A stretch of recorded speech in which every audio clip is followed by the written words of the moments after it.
Welcome back to the Deep Dive.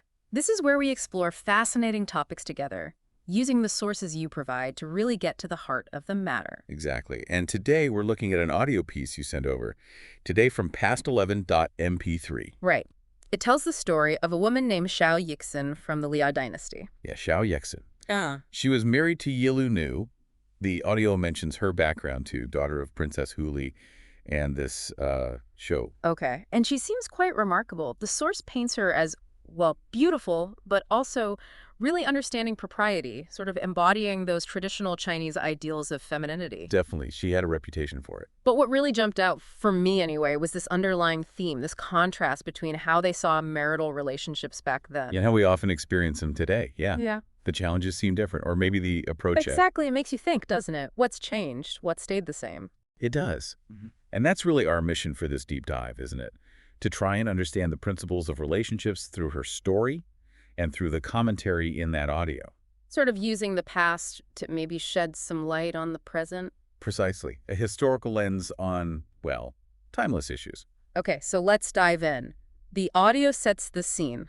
Xiao Yixin is with other women, and they're talking about something pretty universal. Absolutely. How to gain their husband's affection, their favor. It feels very relatable, that basic human need for connection and appreciation within a marriage. It really does. But what's fascinating is how they were thinking about achieving it.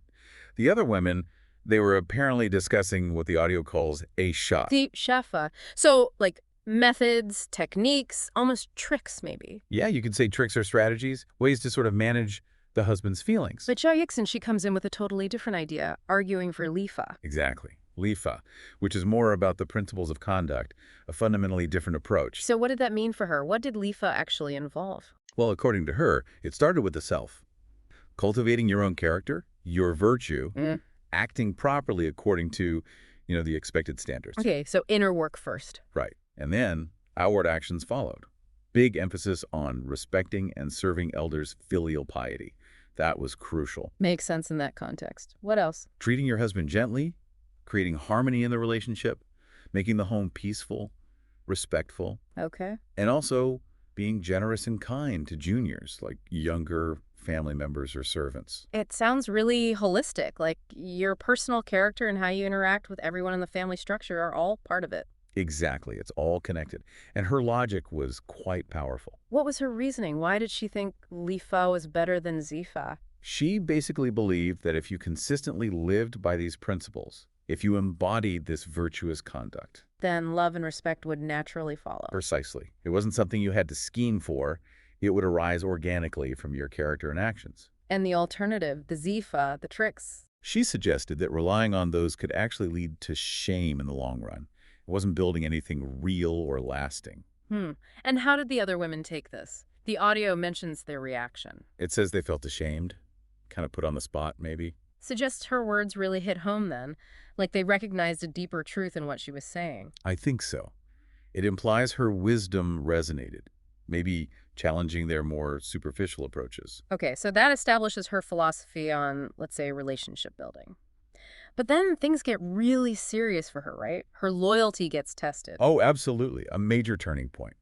Her husband, Yilu Nu, gets falsely accused of something. And exiled. Yes, exile, which was, a huge disgrace and hardship back then. And because Jia Yixin came from such a high-status family, being a princess's daughter, The emperor saw this situation and, well, he made a rather unusual offer. he offered her a divorce. Seriously. That's what the audio says, an imperial suggestion to dissolve the marriage. Why would he do that? Just out of kindness? Because of her rank? The audio implies it was partly that, yeah. Consideration for her status, maybe wanting to spare her the difficulties of exile, perhaps political motives too, who knows? Basically offering her an escape route. Back to comfort, back to status. Exactly, a chance to cut ties with her disgraced husband. And her response, I imagine it wasn't quiet acceptance? Not at all. The audio describes it as incredibly firm. She brought up Dei, Dalles, what's that? morality and righteousness.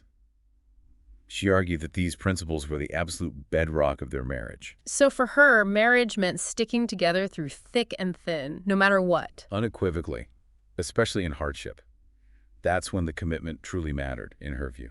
Did the audio give any specific phrases she used? How did she make her case? It highlights her argument that leaving him because he was in trouble would be a betrayal of basic morality. Wow. And she apparently used a really strong comparison, Yeah. asking rhetorically if abandoning him like that wouldn't be like the behavior of, Well, the audio uses the term best. yes, implying it was beneath human dignity and morality to act that way, lacking loyalty. That paints a very clear picture of her conviction. She wasn't just refusing, though. She asked for something more. She did. She actually pleaded with the emperor, asked him to let her go with Yelunu into exile. Knowing the hardship involved, even potential danger. Yes. She said she'd face it, even death, alongside him. This level of devotion. It clearly struck the emperor. How did he react? The audio uses the word entendons, deeply moved, touched by her loyalty. And he granted her request. He did. Allowed her to share her husband's fate. So she chose that path, chose the hardship. What does the audio say about their time in exile in Liu Pei's territory? It mentions they faced significant difficulties, Yeah. the hardships of a tough life. It wasn't easy. But her attitude. Reportedly, she never complained, not once. And even more remarkably, perhaps, she treated her husband with even more respect and deference than before his fall from grace. That's quite something, supporting him even more when he was down. It's a powerful image of partnership. It really is. Yeah. And it sets up a stark contrast, perhaps, with how some might view or react to adversity in relationships today. Why do modern relationships often seem, well, more fragile? Yeah, it mentions those beautiful old ideals, right? 100 years of good relations, lifelong harmony, mutual respect, treating each other like honored guests. It prompts a consideration of whether those older ideals still hold value for strengthening modern families. It definitely leaves you with a lot to chew on.